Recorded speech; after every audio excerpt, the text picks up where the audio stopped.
Hello friends, myself doctor Kamal Pandey. आज का हमारा बहुत ही इंटरेस्टिंग टॉपिक है race around condition in JK flip flop. हम लोग फ्लिप फ्लॉप की बेसिक थ्योरी पढ़ते हुए जेके फ्लिप फ्लॉप तक हम लोगों ने पढ़ लिया है। आज हम देखते हैं कि जेके फ्लिप फ्लॉप में रेस अराउंड कंडीशन क्या होती है, या हम कह सकते हैं रेसिंग बिटवीन 1 एंड 0। 1 एंड 0 के बीच जो रेस होती है जेके फ्लिप फ्लॉप में वो क्या होती है। तो देखिए, हमने सर्किट बना रखा है कि जो जेके फ्लिप फ्लॉप होता है उसको नैंड गेट से हम इस तरह से रियलाइज करते हैं कि हमारे 4 नैंड गेट लगे हुए हैं और ये हमारे जे और के इनपुट्स हैं। सी के क्लॉक पल्स है, क्लॉक पल्स से हमने कंट्रोल किया है। जब क्लॉक पल्स को बंद देंगे तब ये इनेबल होगा और जब इसको 0 देंगे तब ये डिसेबल हो जाएगा। कुछ इस तरह से हम लोग क्लॉक पल्स को लेते हैं कि इसके 2 स्टेप होते हैं, 1 और 0, 1 और 0। 0 पे डिसेबल हो जाएगा, 1 पे इनेबल हो जाएगा। और ये हमने जो क्यू बार होता है यहाँ पे ये हमको QN मिलता है और यहाँ पे जो हमको मिलता है वो QN का बार, इसको हमने क्रॉस करके इसके इनपुट से दे दिया है और इसको हमने इसके इनपुट से जा कर के दे दिया है। तो इस तरह से हमारा ये जेके फ्लिप फ्लॉप बन जाता था। एक बार हम शॉर्ट में इसकी ट्रुथ टेबल भी देख लें जो हमने पिछले अपने लेक्चर में कंप्लीट की है कि जे और के को 0 0 दें और जो हमारा मेमोरी इनपुट है चाहे वो 0 हो और चाहे वो 1 हो, जो कुछ है वही मेंटेन करेगा, नो चेंज। अगर ये 0 है तो 0 ही रहेगा, 1 है तो 1 ही रहेगा। अगर जे को 0 0 देंगे, अगर जे को 0 के को 1 दोगे, जे को 0 के को 1 दोगे, मेमोरी इनपुट क्यू कुछ भी है ये उसका हमको रिसेट करेगा 0। यहाँ पे अगर हम 1 0 दे रहे हैं तो हमें आउटपुट में 1 मिलेगा, चाहे कुछ भी हो हमारे मेमोरी इनपुट QN।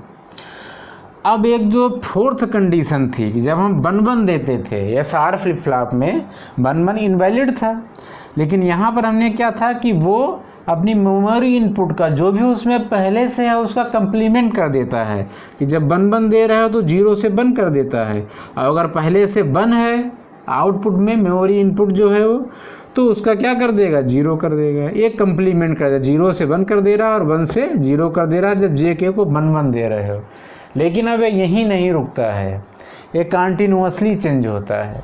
जनरली होता क्या है कि कोई भी अगर गेट है तो इसमें हम कोई भी इनपुट दे रहे हैं उसको आउटपुट जाने में बहुत ही कम टाइम, तुरंत ही पहुंच जाता है, लेकिन एक डेफिनिट टाइम तो लगता ही है। उसे हम कहते हैं प्रोपेगेशन डिले, उसको हम कह सकते हैं प्रोपेगेशन डिले। प्रोपेगेशन डिले बहुत कम होता है, 1 नैनोसेकेंड 2 नैनोसेकेंड, बहुत ही कम। और जो हमारी साइकिल है, जैसे कि हमने ये क्लॉक पल्स दिया है, क्लॉक पल्स अगर 1 है तब तक तो इनेबल रहेंगे, तब तक वर्क करेगा, और अगर क्लॉक पल्स 0 हो गया तब कोई भी इनपुट दें उससे मतलब नहीं, वो डिसेबल हो जाएगा। तो मान लिया कि हमारी एक क्लॉक पल्स है तो क्लॉक पल्स जो है उसका अपना एक टाइम पीरियड होता है। तो हाफ साइकिल में तो हाई होगा और हाफ साइकिल में लो हो जाएगा, 1 और 0।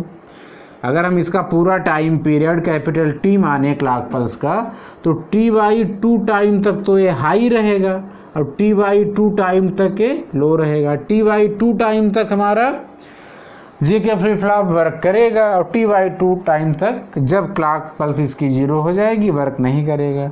तो T/2 टाइम जनरली बहुत ज़्यादा है। मान लिया अगर फ्रिक्वेंसी इसकी 5 किलोहर्ट्ज हम मान लें, 5 किलोहर्ट्ज फ्रिक्वेंसी, तो अगर इसका टाइम पीरियड लें तो लगभग आ जाता है 2 लाख नैनोसेकेंड। आप देख लीजिए 2 लाख नैनोसेकेंड फ्रिक्वेंसी और टाइम पीरियड में रिलेशन होता है T = 1/f। तो निकाल लीजिए कि हमारा जो टाइम पीरियड है वो 2 लाख नैनोसेकेंड आ रहा है। और मान लिया कि जो डिले है सपोज दैट वो 3 नैनोसेकेंड है या 5 नैनोसेकेंड है, मतलब हमारा कोई भी इनपुट आउटपुट पर अपीयर होने में जो भी देरी करता है, जो भी टाइम लगाता है वो प्रोपेगेशन डिले है। वो बहुत ही कम होता है, जस्ट तुरंत ही आउटपुट पर दे देता है जो भी इनपुट लगाते हैं। लेकिन ये जो हमारा साइकिल क्लॉक साइकिल है इसकी जो टाइम पीरियड है वो बहुत ज़्यादा है। तो कहने का मतलब अगर हम कुछ फिगर इस तरह से बनाएं कि मान लिया कि हमारे पास इस तरह से ये टाइम क्लॉक का है, इतने में हाई रहता है क्लॉक का टाइम, ये बंद हो जाता है, यहाँ 0 है और यहाँ पे 0 है, लेवल ट्रिगर्ड हमने माना है। तो सपोज दैट अब Qn को क्या है, इस वाली कंडीशन पे हम अपने कंसीडरेशन कर रहे हैं जब बन देते हैं। मान लिया Qn 0 है, हमने यहाँ पर क्या मान लिया, सपोज दैट हमने मान लिया 0 था। अगर ये 0 है तो ये इसका अपोजिट है, तो ये क्या हो जाएगा, 1 हो जाएगा। अब ज़रा हम इस गेट को देखें कि सी के तो हमने हाई दिया तो 1 है, और हम 1 वाली कंडीशन ही ले रहे हैं क्योंकि इसी पर रेस अराउंड कंडीशन एराइज होती है, तो ये तो 1 हो गया। और ए वाला क्या है, ये कहाँ से आ रहा है, यहाँ से। अगर ये 0 था तो ये इसका हमेशा बार होता है 1, तो ये क्या आएगा 1। यानी नैंड गेट के तीनों इनपुट 1 हैं, तो इसके आउटपुट पर हमको यहाँ क्या मिलेगा, 0। और अगर इस नैंड गेट का एक भी इनपुट 0 है तो हमको यहाँ पर क्या मिलेगा, 0 के बाद क्या मिल गया है, 1। और अगर वहाँ पर 1 मिला है तो इसके 1 के बाद यहाँ पे क्या मिलेगा, 0। यानी 0 जो पहले था वो हो गया है 1, जो हमारा आउटपुट है अगला वो 0 से 1 हो गया, कंप्लीमेंट। अब क्या होता है, अब ये यहीं नहीं रुकता है, क्योंकि होता क्या है कि हमारा अगर हम आउटपुट को Qn+1 को T+1 या Qn+ को ड्रा करें तो जैसे ये 1 होता है तो ये हाई हो जाता है। लेकिन अब आगे क्या होगा, यहाँ पर ए 1 है और ए क्या है, उसी समय 0 है।